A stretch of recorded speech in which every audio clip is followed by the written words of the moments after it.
My name is Desmond Wolf. I am 40 years old. For 6 years, my wife believed she married a struggling architect driving a 5-year-old Honda Pilot.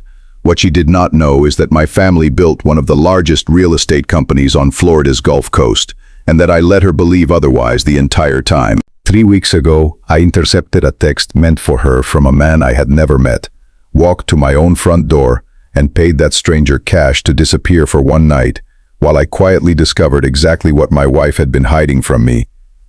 Before I tell you what happened next, please hit like and subscribe. Drop your city and local time below. I love knowing where you are listening from. Now let me take you back to a bench near Naples Pier, and the moment I let myself believe someone finally loved me for the right reasons. My grandfather built Wolf Development Group from a single stretch of undeveloped land into one of the largest privately held companies on the Gulf Coast. I grew up in a house in Port Royal with a dock out back and a trust fund that could buy most of the block I grew up on. Growing up like that teaches you very quickly to spot the difference between people interested in you and people interested in what you're worth. When I met Chloe 6 years ago, sharp, funny, a rising sales director at a luxury brokerage, I told her I was a junior architect, building a name for myself. 8 months in, sitting on a bench near Naples Pier, splitting a basket of fries, I tested the water and told her architecture paid less than people assumed. She just shrugged and licked salt off her thumb. I didn't fall for your bank account, she said. I fell for the way you get excited about a building nobody else bothers to look up at. He proposed on that same pier 14 months later. She said yes before I finished the sentence. I believed completely that I had finally found someone who saw past the version of myself I had built specifically to keep people out. On a quiet Thursday evening in early March, Chloe's phone buzzed on our kitchen counter while she showered upstairs. Unknown number last night meant everything to me. I stood there with a dish towel in my hand, my heart stopping and then catching up hard with something that had already happened without it. I opened the thread using our old passcode and understood immediately this was not new. Without fully deciding to, I typed as her, "Come over, he's gone," and hit send. The doorbell rang at 7:14. Standing on my porch was a man named Julian Cross, tailored overcoat, leather portfolio tucked under one arm, the corner of a bank document poking out just enough for me to catch a glimpse before he shifted his arm. He was not my wife's lover. Not really. He recovered fast when he saw my face instead of hers, and I finished his sentence for him. "There's been a misunderstanding." Instead of exploding on my own porch, I reached for my wallet and offered him cash to walk away and forget the address, because I did not want his version of events. I wanted paper. He named a figure, took the cash from my garage safe, and walked back to his car like he had just closed an ordinary deal. The next morning, I called Grant Ellison, who has managed the Wolf Family Trust since I was 28. "I need the Chloe file pulled," I told him. "Financial disclosures, any activity on the house." He called back in under 4 hours. She had taken out a second mortgage on our house 4 months earlier, $240,000, my signature forged, carefully, patiently, close, but not mine. There was more. 3 years earlier, before she moved to Naples, an internal audit at her old Miami brokerage had flagged a $90,000 shortfall in client escrow accounts she managed. Quietly repaid before the audit closed, no charges filed. But somebody had kept the paper trail. Julian Cross was not blackmailing her over an affair.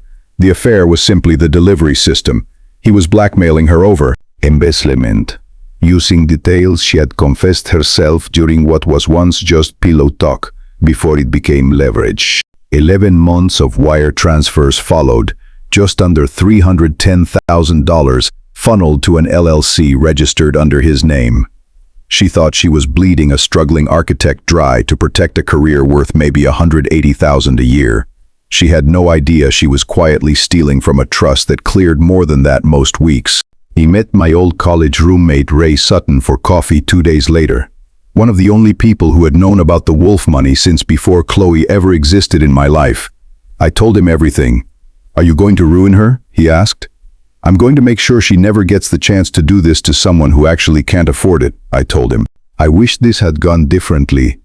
I wish Chloe had been the kind of woman who came to me the moment she was in trouble, instead of one who forged my signature and funneled our money to a blackmailer for 11 months, rather than admit a mistake she made years before we ever met. But wishes do not undo 6 years built partly on a lie of my own making and partly on one of hers. The truth does. I kept the act going for 3 more weeks, complaining about a slow-paying client while watching her grow thinner around the eyes, keyed her at dinner, checking her phone with the jumpiness of someone waiting for a threat instead of a message. At a dinner she suggested we could not afford. She told me she loved me, and I believed, in that moment, that she genuinely meant it, and that a person can love you and steal from you in the very same season of their life without ever seeing the contradiction. On the last Sunday of March, Chloe came home looking like she had not slept in days and told me Julian was demanding a final payout, $2 million, or he would send everything to her broker and the Florida Real Estate Commission by that Friday. I kept my voice appropriately stunned. We don't have anything close to that, and watched something colder settle into her face. I think we should separate, she said quietly that night. Alone in my study long after she had gone to bed, I called Grant one final time to confirm every document, the forged mortgage, the Miami audit trail, the 11 months of wire transfers, all of it ready to hand to an attorney the following morning. Just past midnight, I signed the retainer, authorizing full legal action, both to protect the trust and to formally begin separating my finances from hers before Julian's deadline arrived. 12:03 in the morning. I am 40 years old. I am, for the first time in 6 years, done playing a man worth a fraction of what I actually am.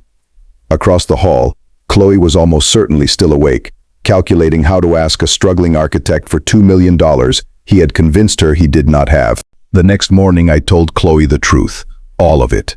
My grandfather's company, the trust, 6 years of a Honda Pilot, and complaints about concrete prices that were never actually true. I watched her face go through every stage of understanding exactly how completely she had misjudged the man she married, and exactly how unnecessary every dollar she had stolen and forged had actually been. I also told her what Grant and I had already confirmed: the forged mortgage document, the Miami escrow shortfall, and the wire transfers to Julian Cross, now formally documented and in the hands of an attorney. Julian's final deadline came and went with no payout, and with a fraud case already assembled against both him and, if she chose to pursue the deception any further, against her as well. She looked at me across that kitchen table the way she always had, expecting the quiet architect who worried over lumber prices. I was not that man, and I had not been for 3 weeks. I had simply let her believe it a little longer, so I could learn everything she had never planned on telling me at all. I used to think trust worked like the seawalls we build down here in Naples, solid from the street, with nobody checking what's happening underneath, until the water has already come through. I always thought that meant simply protecting myself from people after my money. I understand now, it works both ways, that the version of yourself you hide can end up hiding just as much from the person standing beside you. Chloe and I are separating.